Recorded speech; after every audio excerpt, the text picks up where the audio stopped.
Guten Morgen, ich bin Andreas. Heute ist Dienstag, der 4. Dezember 2018.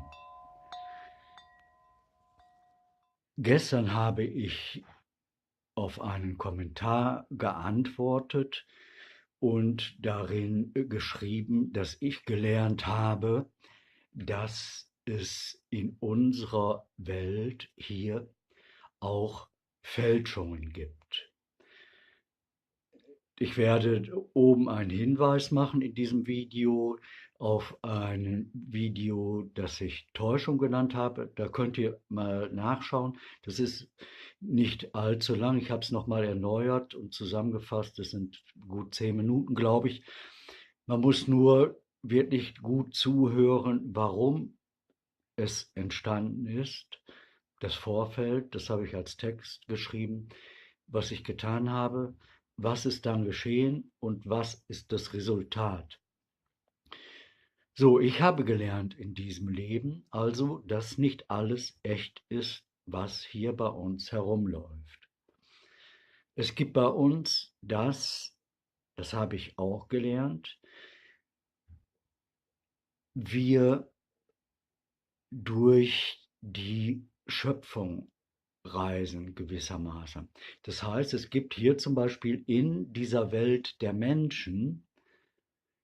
Menschengestalten, die kommen von ihrer Seele her, aber aus der Welt der Tiere oder aus der Welt der Pflanzen. Sie besuchen gewissermaßen die Welt der Menschen. Manche als Abenteuer, andere vielleicht in der Hoffnung, dass sie etwas verändern können zum Positiven, weil sie die Welt aus der Sicht der Tiere oder der Pflanzen betrachten und empfinden. Das ist völlig normal. Das ist natürlich. Wir reisen, was die Seele betrifft, durch die Schöpfung. Wir können sein, was wir wollen. Wir brauchen es uns nur zu wünschen oder vorzustellen. Dazu werde ich auch noch mal oben noch einen Link machen zu einem kleinen Video, das heißt der Esel, der kleine Esel.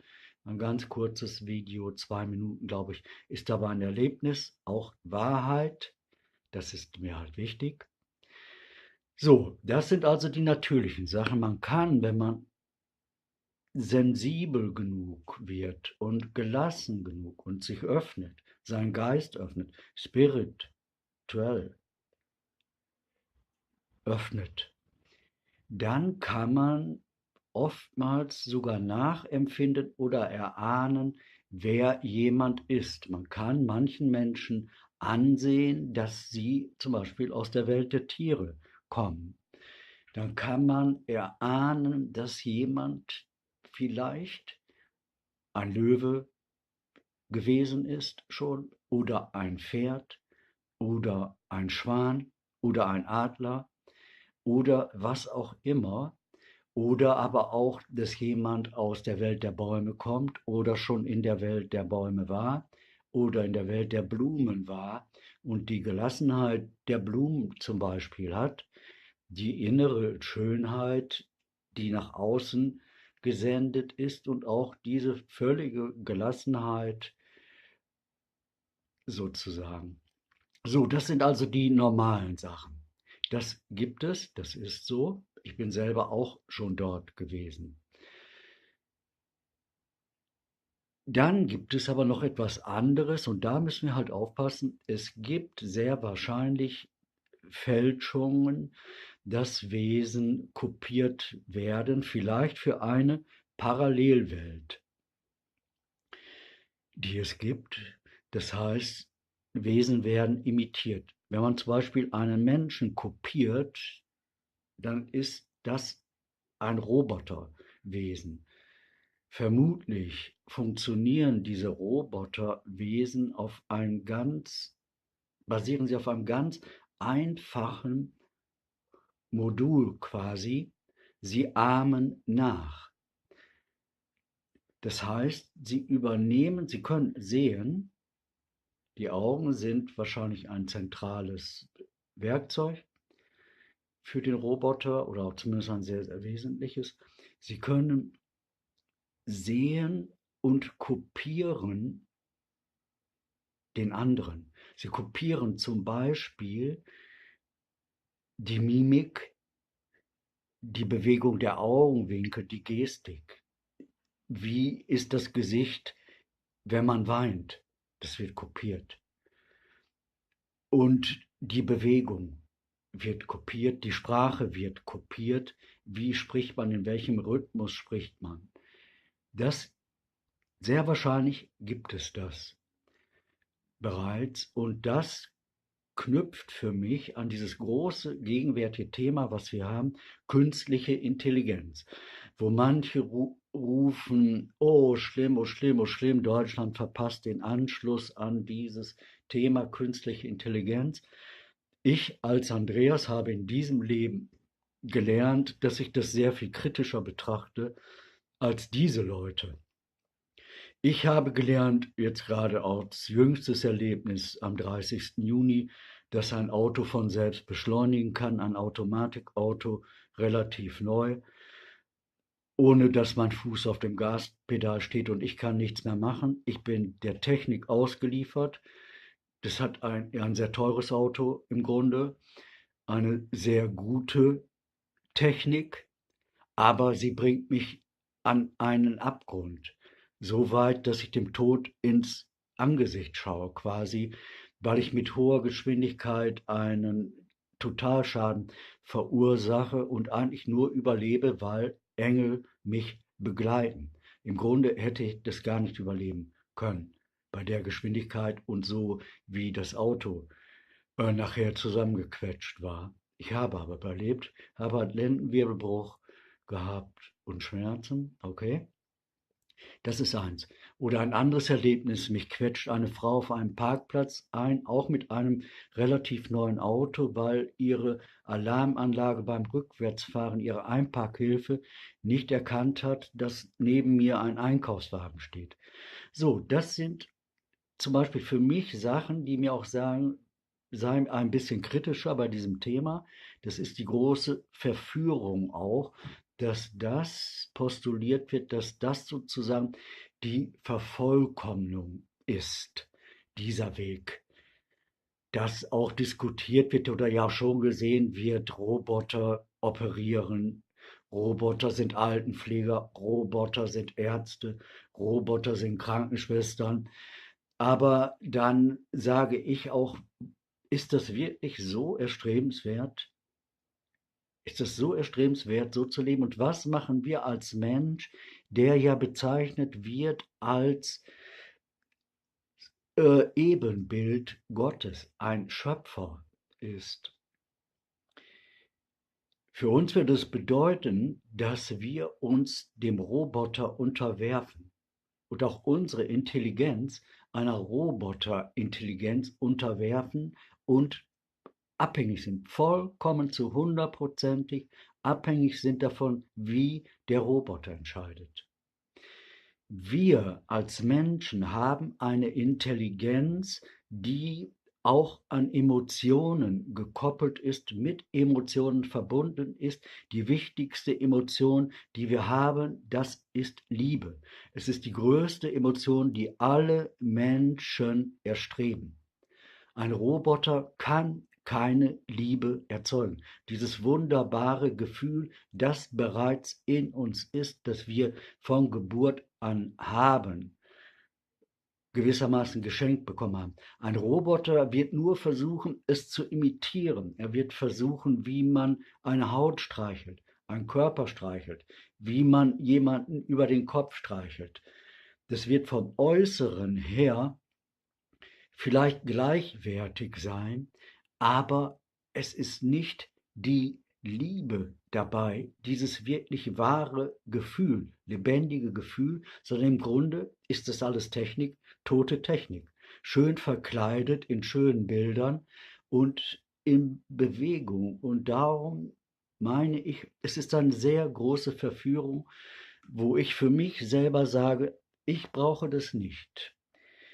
Wenn ich mir das sozusagen vorstelle für die Zukunft oder das, was wir haben oder gehabt haben und wie wir mit der Natur leben und dass wir alle durch die Schöpfung reisen, dann sage ich nein, mir ist lieber, ich lebe so, dass ich wahrnehme, dass alle anderen Lebewesen in gewissem Sinne auch Brüder und Schwestern sind auf seelischer Ebene. Sie waren bereits vor uns hier. Wir sind die Letzten, die erschaffen wurden. Alle anderen waren schon da. Und zu empfinden, dass ein Pferd zum Beispiel auf seelischer Ebene auch ein Bruder sein kann oder eine Schwester, das ist ein sehr hoher spiritueller Level, der weit, weit, weit, weit uns weit, weit erhebt und aus diesem Sumpf dieses Niedrigseins, das kaschiert wird durch eine falsche Schönheit, uns erhebt. Und dass wir wahrnehmen, ja, auch ein Baum ist ein lebendiges Wesen mit Emotionen. Ein Baum kann sogar denken. Er denkt über sein Wurzelwerk und über sein Astwerk. Und er kommuniziert über sein Wurzelwerk durch den Boden, durch die Erde. Die gesamte Erde ist eine Kommunikationsebene mit milliardenfachen Kommunikationsstrukturen. So, das ist wichtig und das bedeutet, ja, das ist erstrebenswert. Das ist toll, das ist wunderbar und das ist milliardenmal wertvoller als die wertvollste Technik. Darum sage ich, Leute, lasst euch nicht verführen und auf diesen Level ziehen, hoch lebe die Technik. Und was die Fälschung betrifft, kann es sein, dass einem nach dem Ableben in diesem Leben man in eine Welt gleitet, in der alles kopiert wird, in der es täuschend ähnlich ist, es ist aber nicht lebendig. Das heißt, das Gras, was dort wächst, sind Maschinen, es sind Roboterhalme, die auch nach einem bestimmten Prinzip funktionieren, nach dem Prinzip des Kopierens. Und was darin fehlt, das ist die Liebe. Das ist es. Und was darin ebenfalls fehlt, das ist eine göttliche Schöpferkraft, die wir auch haben. So, das wollte ich jetzt mal sagen. Ich habe es so kurz wie möglich gesagt und jetzt lese ich euch noch etwas vor aus Korinther 13. Das ist für mich ein sehr wichtiger Text und der auch Bedeutsames sagt. Es sind nur ein paar Zeilen. Ich lese sie mal vor. Dafür setze ich mal die Brille auf. Ich bin jetzt 66. Nächstes Jahr werde ich 67. Ich gehe also auf die 70 Jahre zu. Trotzdem ist es bei mir immer noch so, dass ich eine gewisse Scheu habe, mich der Öffentlichkeit mit Brille zu präsentieren, weil ich als kleines Kind in der Schule über viele Jahre ganz intensiv jeden Tag verspottet wurde, weil ich eine Brille getragen habe, auch angegriffen wurde und erniedrigt wurde, weil ich Brillenträger war. Das hat sich so sehr bei mir eingeprägt, dass ich eigentlich ungern meine Brille aufsetze. So, ich setze sie jetzt auf, weil ich euch etwas vorlese aus diesem Korinther 13. Dann braucht ihr es nicht selber rauszusuchen. Vielleicht mache ich oben aber auch noch einen kleinen Hinweis. Okay, Korinther 13, ich lese nur mal,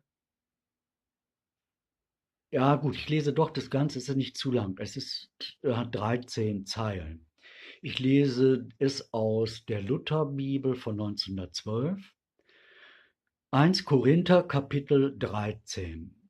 Wenn ich mit Menschen und mit Engelzungen redete und hätte der Liebe nicht, so wäre ich ein tönend Erz oder eine klingelnde Schelle. Und wenn ich Weissagen könnte und wüsste alle Geheimnisse und alle Erkenntnisse und hätte allen Glauben, also dass sich Berge versetzte, und hätte der Liebe nicht, so wäre ich nichts. Und wenn ich alle meine Habe den Armen gäbe und ließe meinen Leib brennen und hätte der Liebe nicht, so wäre mir's nichts nütze. Die Liebe ist langmütig und freundlich, die Liebe eifert nicht.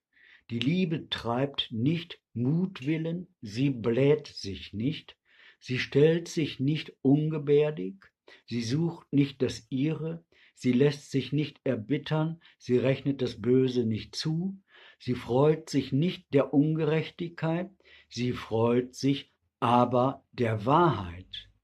Sie verträgt alles, sie glaubt alles, sie hofft alles, sie duldet alles. Die Liebe höret nimmer auf, so doch die Weissagungen aufhören werden und die Sprachen aufhören werden und die Erkenntnis aufhören wird. Denn unser Wissen ist Stückwerk und unser Weissagen ist Stückwerk.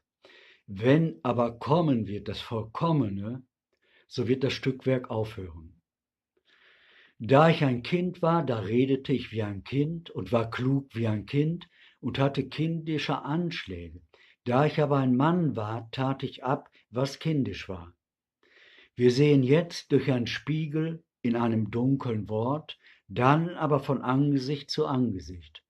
Jetzt erkenne ich stückweise, dann aber werde ich erkennen, gleich wie ich erkannt bin. Nun aber bleibt Glaube, Hoffnung, Liebe. Diese drei. Aber die Liebe ist die größte unter ihnen. Shalom.